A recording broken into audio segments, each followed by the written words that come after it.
You can be skinny on the scale and still have the most stubborn fat in your entire body. And it's hiding somewhere your bathroom scale will never show you. It's called visceral fat. It sits deep around your organs, and here's the wild part.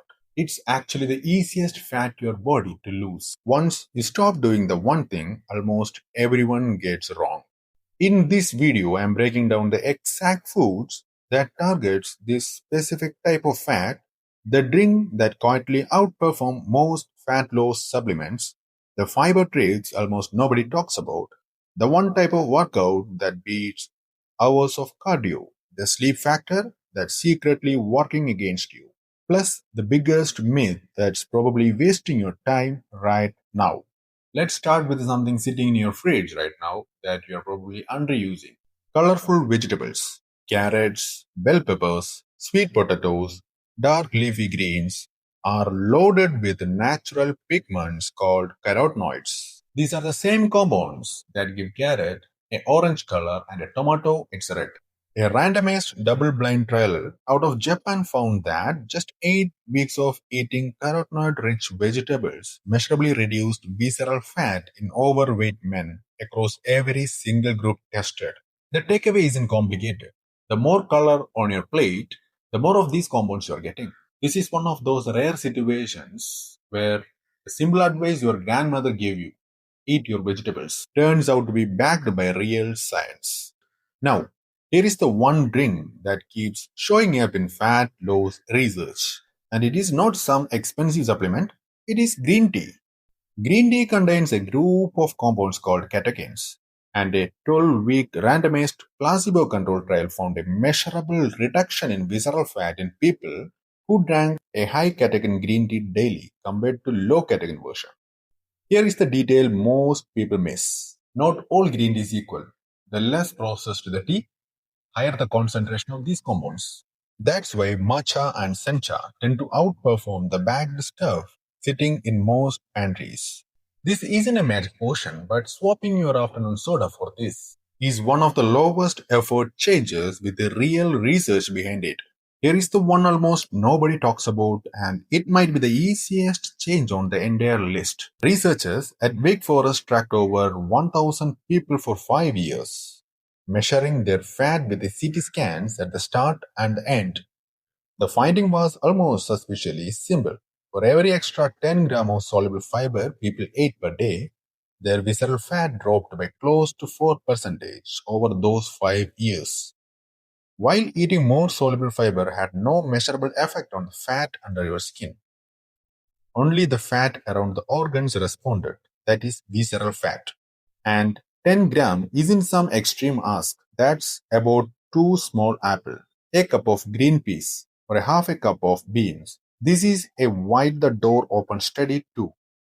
Meaning, people weren't put on strict diet, they just ate slightly more soluble fiber and their bodies did the rest. If you take nothing else from this video, take this one. It is the lowest effort, highest leverage change on this entire list.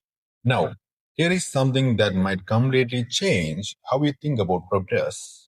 There is a well-known study on structured exercise training where participants saw a real reduction in this stubborn fat and an improvement in how their body handled blood sugar, even while their total body weight barely changed. Which means if you have ever done everything right and felt discouraged because the scale wasn't moving, you were probably making progress than you realized. The scale is one of the worst tools for tracking this kind of fat because it can't tell the difference between fat loss and muscle gain.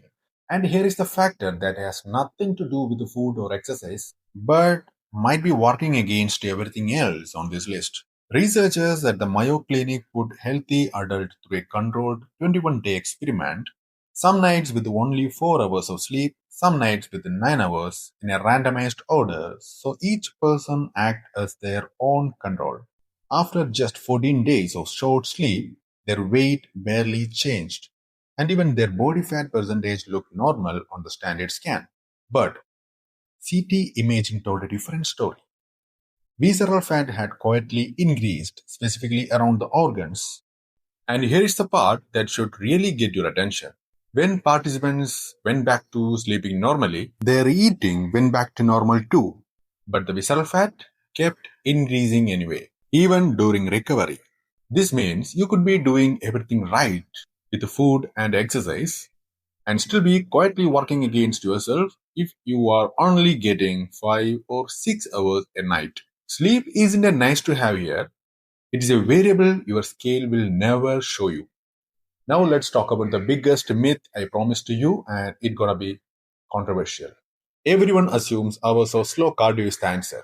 But a recent systematic review pooling 84 randomized control trials and nearly 5,000 participants found that high intensity interval training had the best overall ranking for reducing this specific type of fat, followed closely by vigorous aerobic exercise. And the strength training still matters. The same review found it still beneficial, especially for keeping your metabolism strong long term. But if your specific goal is targeting this stubborn area, intensity seems to matter more than duration. Here is the number that matters most: 2 to 3 sessions a week at an intensity where you can only speak in short bursts, not full sentences. That's it. Not 6 days a week, not 2 hours gym session. And here's the best part.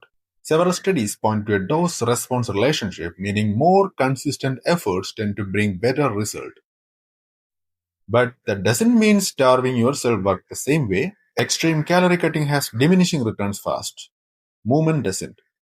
So here is the actual takeaway. You don't need a perfect plan. You don't need to obsess over the scale. You need color on your plate, a swap in your cup, a bit more fiber, a few focused workouts a week, and enough sleep to let your body actually use all of it. The version of this that works isn't the extreme one. It is the one you'll still be doing in 6 months. If this helped, subscribe. I will break down what the research actually says about fat loss without the fat diet nonsense every week.